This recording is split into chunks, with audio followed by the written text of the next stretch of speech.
Ubawo uThixo uzeka kade ngumsindo zizinto ezenziwa ngabantu bakhe ngokuba litsho ilizwi. Abona bantu baza nezinto ezingalunganga ekukhonzeni uThixo okanye ekuquleni uThixo.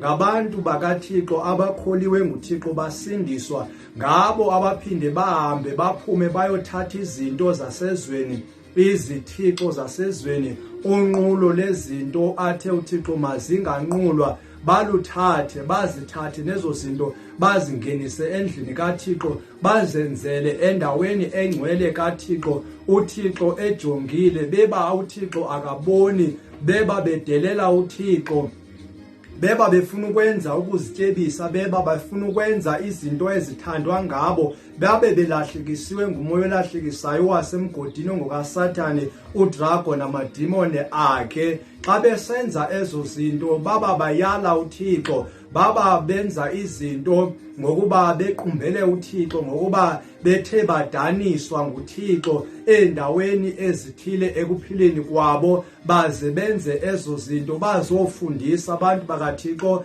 abangazinto, babafundise ngezi zinto zilahlekayo zikhupha abantu endleleni, babalahlekisa abantu bakaThixo. Kulawo ndawo ukhonza kuyo kuyafanele into yobana ufane nabazalwane baseBeria ababethi xa befundiswa izibhalo bahambe bayozijonga uba ingabe zinjalo na izibhalo, ingabe ziqinisile na ukutsho zitsho ngale ndlela kutshiwo ngayo. Kuyafuneka into yobana ungathembi namnye umntu makuziwa ekunquleni, kodwa uthemba uThixo yena yedwa, ngokuba kaloku kunintsi ukulahlekiswa osokukhona emhlabeni kweli xesha siphila kulo. Ndiyanibulisa nonke malungu ebandla likaThixo asindisiweyo nangakasindiswa, asezawusindiswa, akholwayo nesezawukholwa ngegama likaYesu Kristu. Makube kuhle kuthi sonke ubabalo lukaThixo lunathi. Masifunde isibhalo esisifumana kwincwadi kaEzekiel u-8 sijonge u-16. Wandisa intendelezweni ephakathi yendlu kaYehova, nanko ekungeneni etempileni kaYehova phakathi kweverande nesibingelelo kukho amadoda angathi angama-25 eyinikele umva itempile kaYehova, ubuso bawo bubheke empumalanga, aqubuda kwilanga ebheke empumalanga.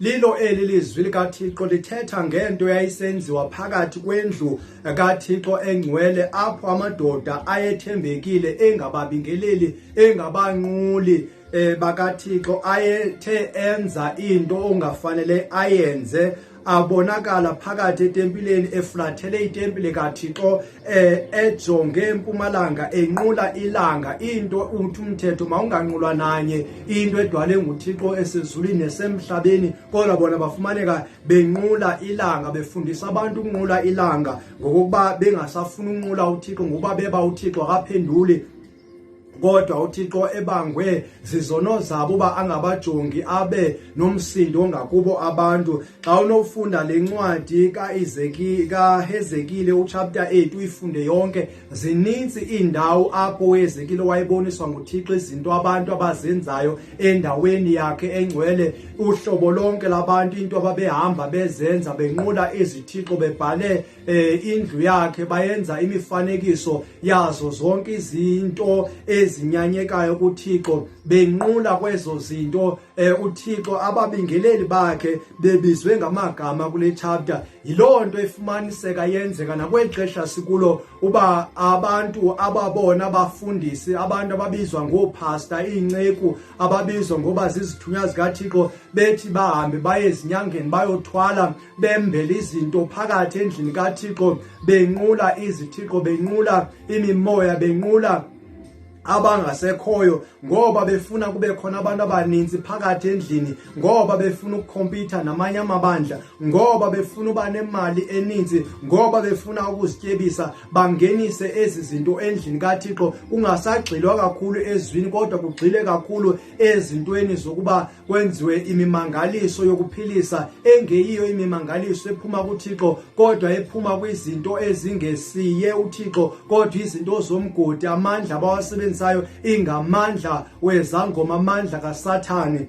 basebenzisa phakathi endlini kaThixo. UThixo abe eyijongile loo nto, abe ezeka kade umsindo. Alixoki izwi xa lisithi uThixo uzeka kade umsindo, ngoba ezi zinto uyazibona, kodwa uthatha ixesha uba athi awuhlwaye abantu abenza ezi zinto. Kungenzeka apho ukhonza khona njengangoku, apho uhamba khona, indoda ophantsi kwayo ekushumayeza mihla le ithwele, ineentambo ezigaxileyo, inemithi eyisebenzisayo, ishumayela imepulpiti kodwa ibe ingashumayeli ngomoya ophuma kuThixo, ngoba zingenisiwe endaweni engcwele izinto ongafanelanga zibe sendlini engcwele. Abafundisi behamba izindawo bethwalela uba namabandla amakhulu nabantu abaninzi. MntakaThixo, akufanelanga into yobana uyithathele phansi into yezibhalo. Kufanele yonke into etshiwoyo uyijonge uba ihambelana nezibhalo na, zibaluleke ngaloo nto izibhalo, ngoba zilathi indlela yethu. Xa into ingenziwa ngokwezibhalo izawucaca, izibhalo zizawukhabana nayo, kwaye nomoya engcwele uzayingqinela kuwe loo nto. MntakaThixo, sifunde elinye ilizwi esilifumana kwincwadi kaYeremiya 44 uverse 18. Kususela koko sayekayo ukuqumisela kukumkanikazi wezulu nokumthululela iminikelo ethululwayo, saswela iinto zonke, sagqityelwa likrele nayindlala. Apha nguJeremiya, apha kuthetha apha amakhosikazi, kuthetha apha amakhosikazi exela into yobana oko athi ayeka ukunqula izithixo, athi aswela izinto zonke, oko ayeka ukukholwa kwizithixo, aziqhumisela ngeminikelo enikelwayo. Athi abulawa likrele, abulawa nayindlala, akhala ngoba amadoda abo athathwa, kasekho phakathi kwabo.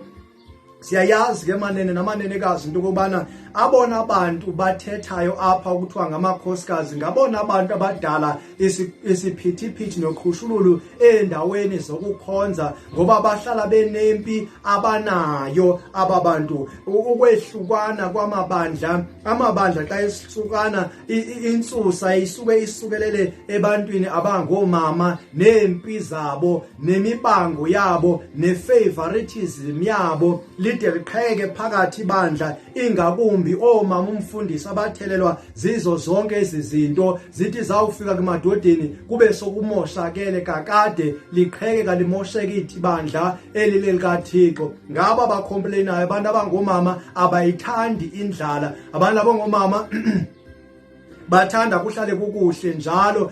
Sivile umzekeliso wenkosikazi kaYobhu uba yathi mthuku uThixo ube sowuyafa, kodwa kuThixo wayenze ngamabomi into yokubana bayekele ngolu hlobo emveni koba beyekile ukunqula kukumkanikazi wezulu uTumazi. Loo nto wayenze ngoba efuna ukwazi uba iintliziyo zabo ziphi, efuna ukwazi uba bamkhonza bemnqula uThixo ngenyaniso na, okanye basasenento enezolo labo, efuna ukubona uba iintliziyo zabo ziphi, njengawayesenzile naye xa ewahambisa entlango uba babeswela izinto, beswela amanzi, beswele ukutya, bakhompleyine kuThixo, uba bakhalaze kuThixo. Athi uThixo kuMoses, babulawa yile nto uba bekhalaza. Athi uMoses, anukhalaza kuThixo, yiloo nto nibethwa zizibetho, zizigulo, into yoba niyakhalaza kuThixo, aniceli kuThixo, aniyi nimthemba uThixo, niyocela kuye nimthemba, ithemba lakhe likunisuke, nikhalaze, nithethe ngezolo lenu uba bekungcono apho benisuka khona. Yinto yabantu abasuka ezithixweni, yinto yabantu besuka kwezinye izinto phambi koba bazokholwa nguThixo, abathi bayenze, nabathi sebengabafundisi bakhompleyine kuThixo, babe nezikhalazo kuThixo, bagqibele sebebuyela ezintweni zabo, bengafuni ukuphuma phakathi kwendlu kaThixo, besebenzisa izolo labo, besebenzisa izinto eziyimithi, benza izinto ngemithi, bengasenzi izinto ngomoya kaThixo, ngoba uThixo ayingomandla ethu okwenza izinto, ayingomandla kaThixo, kodwa ingumoya kaThixo senzeka izinto, ongamandla kaThixo. Yile nto uThixo afuna siye kuye simncenge. Sivelizwe futhi esilifumana kuyo incwadi kaPetros owesibini ichapter yesithathu uverse 9, inkosi ayilibali idinga njengoko abathile baba iyalibala, isuka izeke kade umsindo, kuthi ingangi kungatshabalala nabani.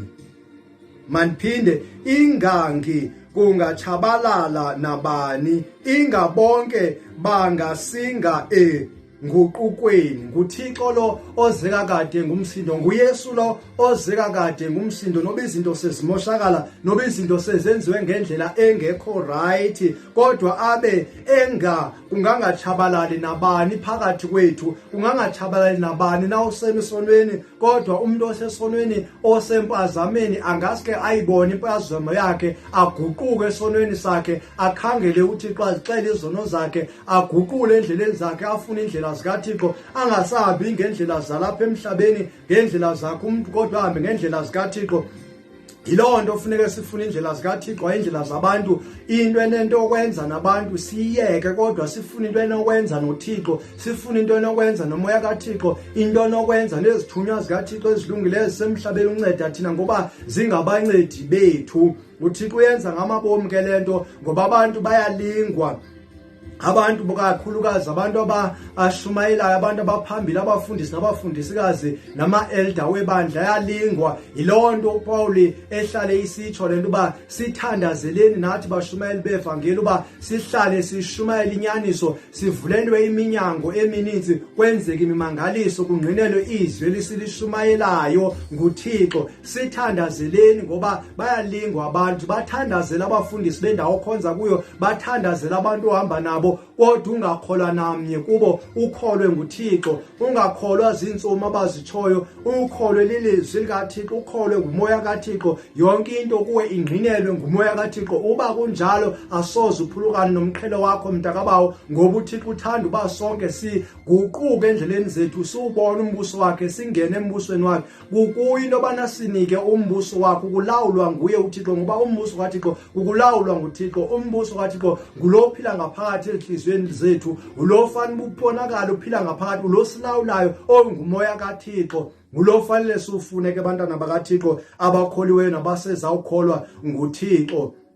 Nakuloo ndawo kuyo mntasekhaya, andiyazi indawo kuyo, andiyazi imeko kuyo, andibazi ubuhlungu ojongene nabo, kodwa into endixelayo nele into bana izinto zingabonakala ngathi ziyamosheka, uThixo uthulile akaphenduli, uThixo uzeka kade ngumsindo, uThixo ufuna ude ujongane naye, uthembele kuye kuphela, amathemba akho aphele wasemhlabeni, izolo lakho libale lilo, kodwa ubeke ithemba lakho kuThixo. Ndithi kuwe izinto ziza kulungela xa unokholwa nje kuThixo, izinto zakuhambela kakuhle xa unokholwa kuThixo. Uzawuthi noba izinto azikuhambeli kahle, kodwa ube unoxolo likaThixo lunawe, ube usazi uba ingomso lakho lihle ekhaya ezulwini, ngoba eyona nto ofanele uyinake ukuba ungalahlwa nguThixo, uzibone sowusezihogweni ngenxa yeento zasemhlabeni, ngenxa yeenhlupheko zasemhlabeni, ngenxa yeento zabantu basemhlabeni. Mna kaThixo yamkela uYesu Kristu ongunyana kaThixo ukuze usindiswe nguThixo, ungene kumbuso wamazulu, ngoba uThixo uzise unyana wakhe olulusindiso lwethu, efuna sisinde ngaye ngokukholwa nguye, ngokuba senze ilizwi asiyale ngalo uYesu Kristu. Noba sivuma uyinkosi nomsindisi, sisindiswe, sixele phambi kwabantu izono zethu, sixele phambi kwabantu uba siyamkela uYesu Kristu, sivume ukubhaptizwa, ukufa kunye noYesu Kristu, siphile ukuphila obutsha, ubomi obutsha sibizela kuko uThixo, woba sikwazi uba sibuyele ekhaya ezulwini, sidunyiswe ekhaya ezulwini, senziwe bakhulu ngokwemisebenzi nokukholwa nguThixo emhlabeni, ngoba sivuswa ngokukholwa kulo mhlaba esikuwo. Uma ungakazi umamkela uYesu Kristu, lithuba endikunika lona lithathe. Ndithi makube kuhle kuwe nabantu bendlu yakho, lutho uthando lukaThixo, inceba kaThixo, umsa kaThixo ube nathi thina sonke bantwana bakhe. Ubukho benkosi uYesu Kristu nothando lwayo lube nathi, nokusindiswa yiyo kunye nomoya engcwele uhlale nathi, sibe nobudlelwane naye kude kube unaphakade. Amen.